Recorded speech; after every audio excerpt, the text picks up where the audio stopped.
Love you जिंदगी channel देख रहे सभी दर्शकों का स्वागत है। दोस्तों, जब हम छोटे होते थे तो एक शब्द हमने शायद कभी भी ना सुना होगा, डिप्रेशन। और वाकई में ये सच बात है कि डिप्रेशन क्या होता है, डिप्रेशन की वजह से किसी ने सुसाइड कर लिया, ऐसी खबरें बहुत कम सुनने, देखने और पढ़ने को मिलती थी। लेकिन आज के समय में छोटे छोटे बच्चे भी डिप्रेशन का शिकार हो रहे हैं और कई बच्चे सुसाइड भी कर लेते हैं। आखिर बच्चों में ये डिप्रेशन की टेंडेंसी क्यों बढ़ रही है? कैसे हम अपने बच्चों को डिप्रेशन से बाहर निकाल सकते हैं, दूर रख सकते हैं? इसके बारे में आज हम बात करेंगे डॉक्टर अमरीन से, जो काउंसलर हैं और साइकोलॉजिस्ट हैं। स्ट्रॉबेरी स्कूल में ये अपनी सेवा निभा रही हैं। मैडम, आपका बहुत बहुत स्वागत है। Thank you ji. मैम, सबसे पहले तो यही पूछना चाहेंगे कि आप क्योंकि बच्चों के साथ काम कर रही हैं, बच्चों में डिप्रेशन होने के कारण क्या क्या होते हैं? एक्चुअली बहुत कारण होते हैं। सबसे पहले पेरेंटल निगलेक्ट बहुत है आजकल, मैंने देखा है, क्योंकि पेरेंट्स जो हैं वो अपने जॉब्स में बिजी होते हैं और बच्चे जब घर जाते हैं वो अकेले होते हैं। सो जो फर्स्ट 7 ईयर्स होते हैं जो बच्चों के, वो फॉर्मेटिव ईयर्स होते हैं। सो वो सबसे ज़्यादा इम्प्रेशनेबल ईयर्स होते हैं। लेकिन अगर उस ईयर्स में हम उनके साथ 1-on-1 रिलेशनशिप नहीं बिल्ड करेंगे तो उनमें जाके आगे जो है प्रॉब्लम्स शुरू होंगी। एंड सेकेंडली, आजकल बहुत प्रेशर डाला जाता है छोटे बच्चों पे। ट्यूमर से उनको बोला जाता है कि आपको एक्सेल करना है स्टडीज में, आपको एक स्पोर्ट्स में भी एक्सेल करना है। इतना कंपटीशन, इतना प्रेशर ऑल्सो, इट कॉजेज उनमें stress from childhood only. Ji.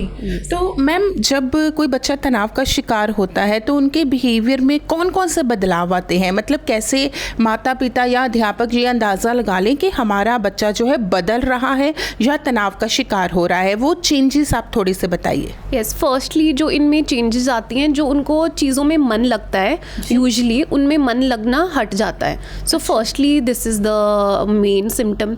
Secondly, उनकी स्लीप पैटर्न में चेंज आता है, या वो ज़्यादा सोने लगेंगे या उनको नींद कम आएगी। सेकेंडली, एपेटाइट में चेंज आता है, either they will start eating a lot या वो कम खाएंगे। So these are the first few changes. And fourthly, उनकी सोशल इन्वायरमेंट, ज़्यादातर अगर वो खेलते हैं, अगर वो बच्चों से दूर रहना पसंद करेंगे, अपने आप में रहना पसंद करेंगे, तो ये चीज़ें अगर वो शुरू में ही नोटिस करें कि ये थोड़ा सा उनमें चेंज आ रही हैं, तो वो बिगिनिंग से ही they can be able to catch that there is a problem in a child. कुछ हमें देखना चाहिए, ध्यान देना चाहिए। और जी मैम, कई बार क्या होता है कि बच्चे जो है बहुत कम बोलते हैं, या ये कह लो कि माता पिता और अध्यापकों को पता चल जाता है कि हमारा बच्चा जो है उसमें बदलाव आ रहे हैं। वह पूछने की कोशिश करते हैं लेकिन बच्चे बताते नहीं हैं।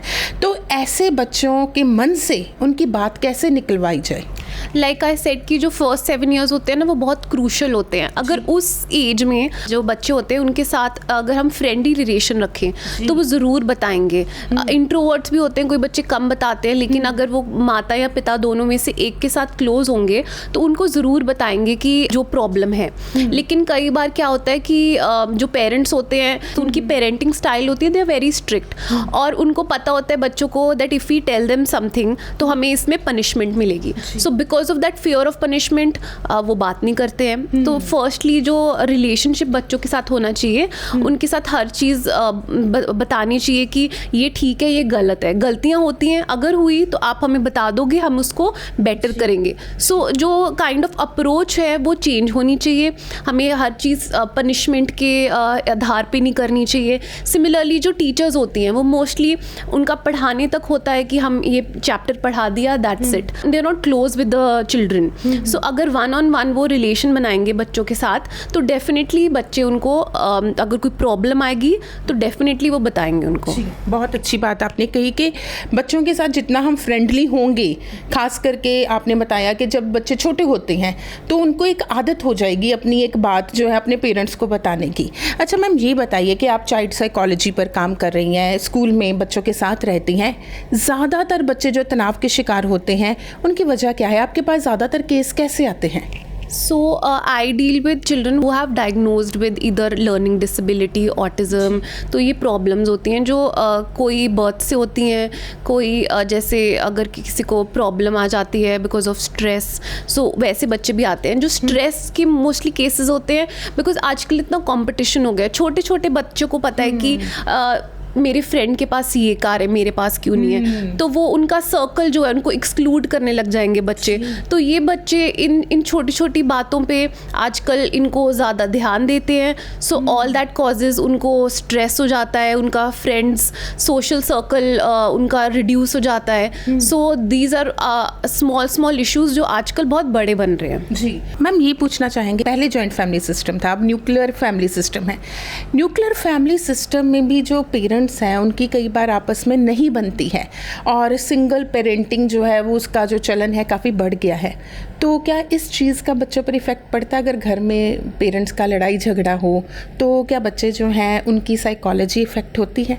Yes definitely. बहुत छोटे बच्चे होते हैं जो स्कूल में आते हैं, वो अपने टीचर्स को बताते भी हैं कि रात मम्मा पापा की लड़ाई हुई थी, मम्मा को ये बोला पापा ने। तो उनको छोटे होते हैं लेकिन उन पे ज़रूर बहुत ये इन बातों का असर होता है।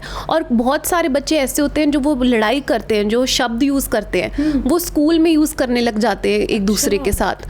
तो वो वहाँ से पिकअप करते हैं, जो वो देखते हैं वैसे ही उनका बिहेवियर बन जाता है। कोई बच्चे जो अगर अपने फादर को अग्रेसिव देखते हैं तो वो अग्रेशन शो करते हैं, वो और बच्चों को मारते हैं, तो उनका डायरेक्टली उन पे बहुत असर होता है। जी मैम, फिर बच्चों को कैसे हम निकाल सकते हैं डिप्रेशन से?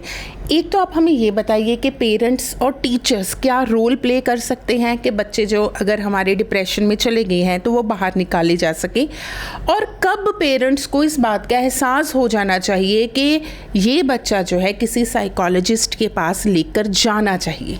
सो फर्स्टली अगर पेरेंट्स को कुछ लगता है, कोई चेंज आती है, जैसे मैंने बताया एपेटाइट में, स्लीप साइकिल में, या उनको अगर वो चीज़ों में जिनका मन लगता था अब नहीं लगता है, तो उनको फर्स्टली स्कूल में बताना चाहिए, क्योंकि हर स्कूल में आजकल काउंसलर्स होते हैं। सो टीचर्स को भी इग्नोर नहीं करना चाहिए कोई सिम्टम अपनी क्लास में, और वो जो काउंसलर है स्कूल में उनको बताना चाहिए। और फिर उनकी असेसमेंट करके फिर वो पता लगाते हैं कि उनका कितना लेवल है, अगर वो ज़्यादा है उनको मेडिकेशन की ज़रूरत है या सिर्फ थेरेपी की ज़रूरत है। और पेरेंट्स को भी अंडरस्टैंड करना चाहिए, क्योंकि बहुत सारे पेरेंट्स को शर्म आती है कि ये डिप्रेशन है, नहीं हम बता नहीं सकते। तो अगर जैसे हमें चोट लगती है, स्टिचेस की ज़रूरत है, वैसे अगर हमें कोई मानसिक तौर पे कोई प्रॉब्लम है तो उसमें भी हमें डॉक्टर के पास जाने की ज़रूरत है। जितनी जल्दी हम जाएंगे उतनी जल्दी हमारा वो ठीक होगा। अगर हम लेट जाएंगे तो ऑब्वियसली मेडिकेशन की ज़रूरत पड़ेगी, उतनी देर लगेगी उसको ट्रीट करने के लिए। मैम, ये बुक है मेंटल हेल्थ, और इसमें आपके भी चैप्टर्स जो है इंक्लूडेड है। तो पहले तो मैं दर्शकों को ये बुक दिखा दूं कि ये मेंटल हेल्थ पर है, जिसमें मैडम के जो चैप्टर्स हैं इंक्लूड किए गए हैं। मैडम, इनके बारे में बताइए कि मेंटल हेल्थ यानी कि मानसिक तौर पर हम अपने आप को स्वस्थ कैसे रख सकते हैं? सो इसमें भी जो मेरा चैप्टर है उस पर यह कि जो काइंड ऑफ पेरेंटिंग स्टाइल होता है वो बच्चों पे कैसा असर होता है और कैसे बच्चों की पर्सनालिटी आती है।